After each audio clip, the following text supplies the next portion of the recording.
Missy, that's for Granny. Come on. Heyo, I'm Rachel and this is Missy from Miss Daisy Sewing, and today we're going to talk quilts.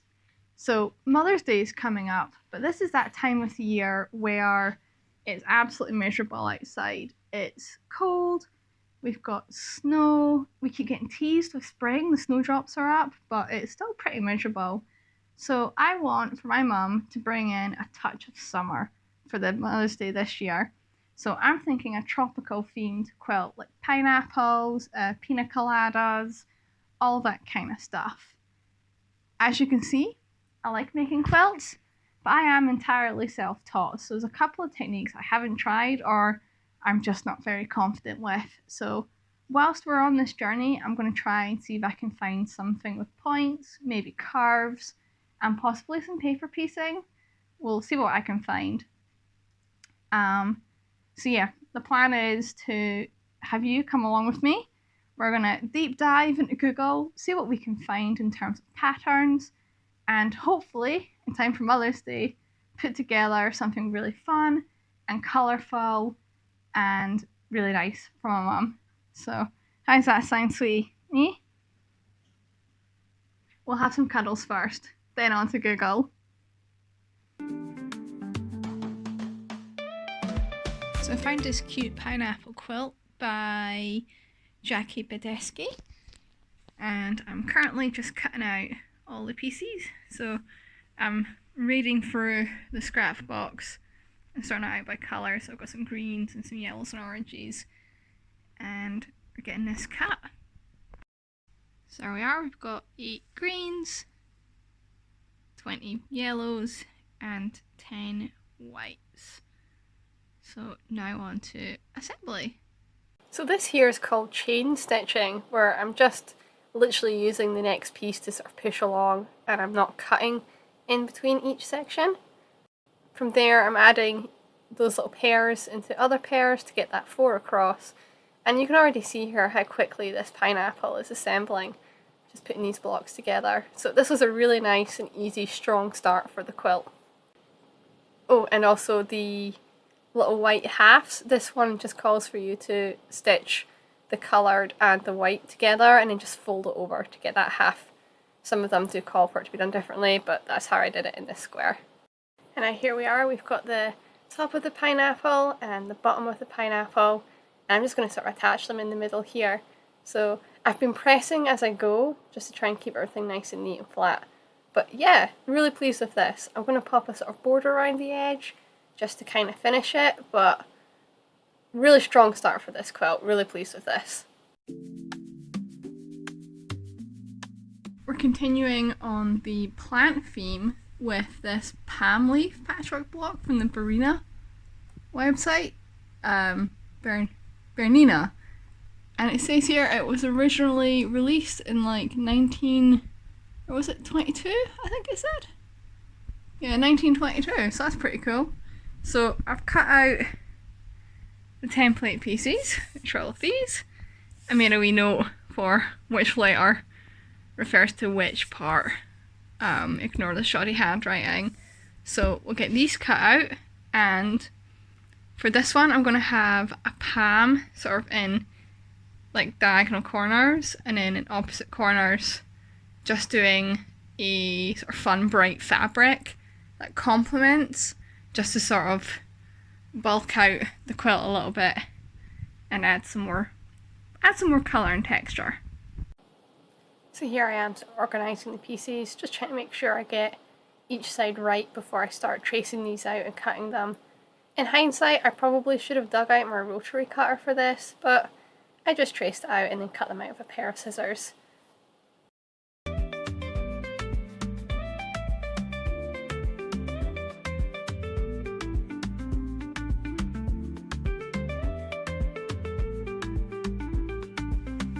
Y'all, these nearly broke me. Like, between the sort of combat fabric being quite thick and the points, which I'm not great with points, they've ended up not quite square. Some are slightly better than others, that one's not too bad.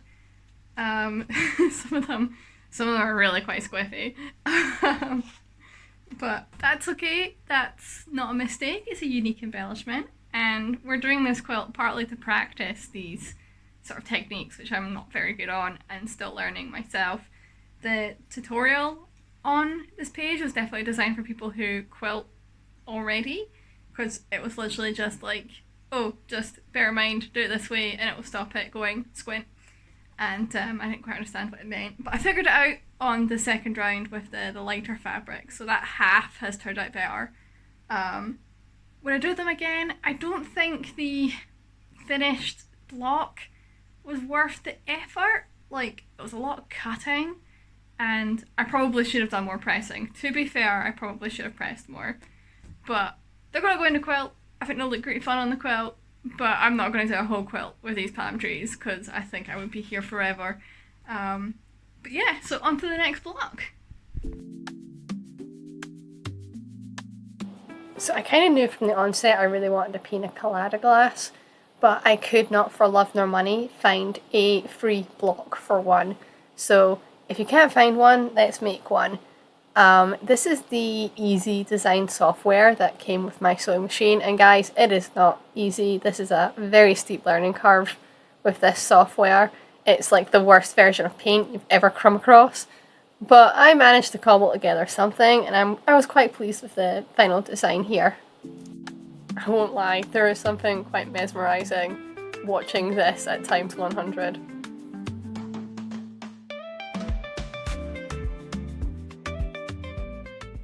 It's a little bit wonky, just the way I've said it, but that's the second one. So yeah, I think they've turned out really fun and will make a really nice part of the quilt. So I've been looking online and found this parrot block from Tilda. It's the Mango Garden quilt block, and I need somebody to tell me I don't need a parrot block. Missy, do I need a parrot block? No. No, I don't. No, I don't. Yeah, I do. I totally do. So after the palm trees, I did need a break from points, so I was really pleased that this one is just rectangles and squares. It made it really easy to get all of the bits cut out. I decided I wanted one parrot all in pinks, and I was going to do a contrasting parrot all in blues, which was really nice just to dig out some different colours from my scrap box. It's kind of hard to tell, but that is going to be two parrots. One's are pinks and one's are blues. But that's the rough setup, and I've made little notes for which piece is which with the tags there. So it's just on to sewing them all.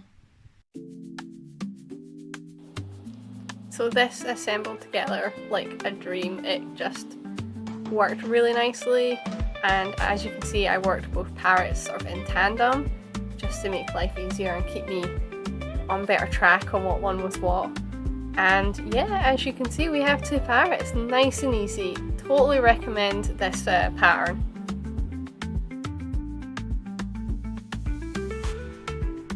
So I found this amazing block by Quilting with Rulers, and look at this flamingo, it's amazing.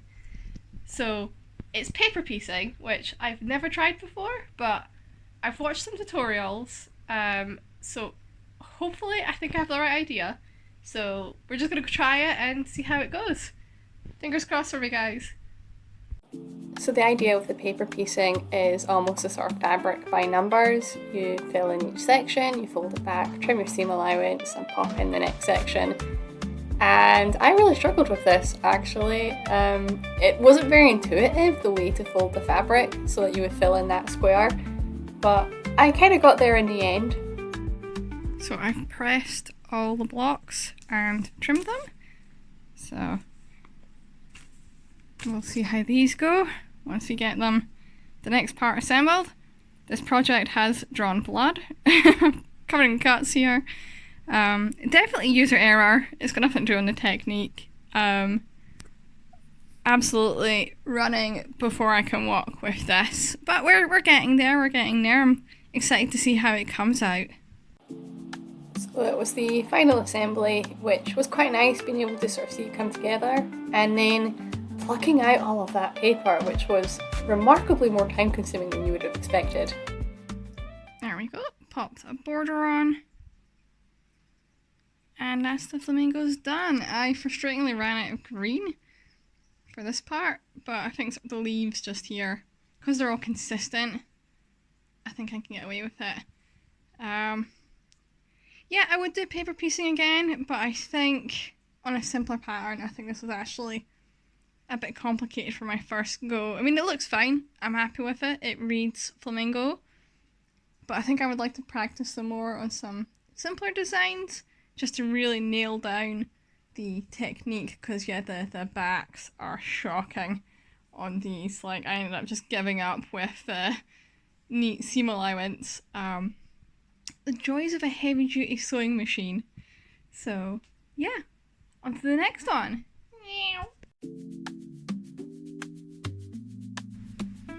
Hey ho, so the next block we're doing is from apqs.com, and it's this really cute like flip-flops, which I think would be great for busting through the stash. Rather than printing out the pattern, I've just traced it, so that would be quite fun. A bit more of a good stash buster. Now, I could have used this technique for the pina colada glasses, but as I said at the start of this video, I'm trying to learn different techniques, practice different techniques, and I just want the blanket to feel really organic and have like a real range of different styles on it. So yeah, let's see what we can do with these.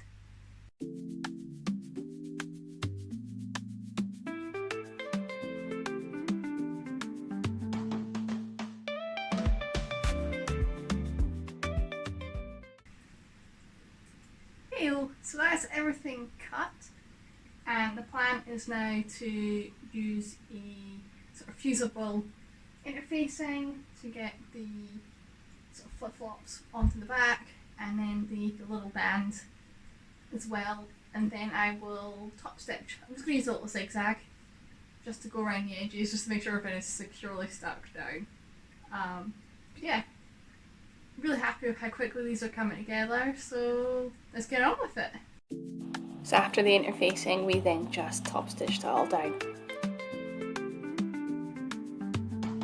So I've got here the rough layout for the pieces. I'm going to back it on this green fleece just to make it a bit cozier.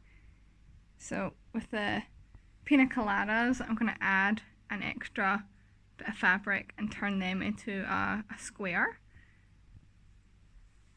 And there's going to be like little scrappy bits filling in the gaps. Because basically I've got like that's one piece. All of that is a second piece, third piece, fourth piece. And that'll be how I assemble it. But yeah, I'm really happy with it. It's really scrappy, really fun, and really colourful. And I think it gets tropical quite nicely.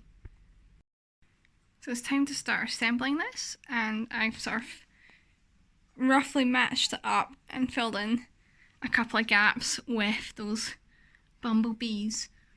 So I'm actually going to sew this in panels. So we're going to have obviously the bird as itself, and then the pineapple, the palm, and the flip-flops. That'll be one row. The pina coladas, flip-flops, flamingo is another row, and then lastly the last pineapple, flamingo, and the palm is the third row. So I'm going to do them in columns, and then I'll attach each column together, and that'll make one half of the blanket, and then I'll do the same for the other half and sew the two halves together.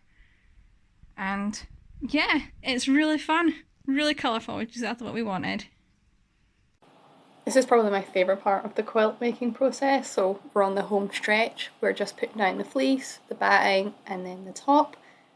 I'm going to sort of do a quick base stitch around the edge just to secure it all in place before I prep the edging, which I want to keep scrappy as well. So that's just more scraps from the sort of same sort of colours from the quilt, just to sort of keep it cohesive. Missy, that is Granny's quilt. What are you doing? What are you doing? Oh, you're pleased with yourself. You're very pleased with yourself. So after that brief interlude, the plan is to then stitch that binding onto the edge of the quilt before I then sort of turn it over and hand stitch the back of it. Heyo, we've got a quilt and I'm super happy with it. It's really summery, it's really colourful, and I think cohesively it does work really well together.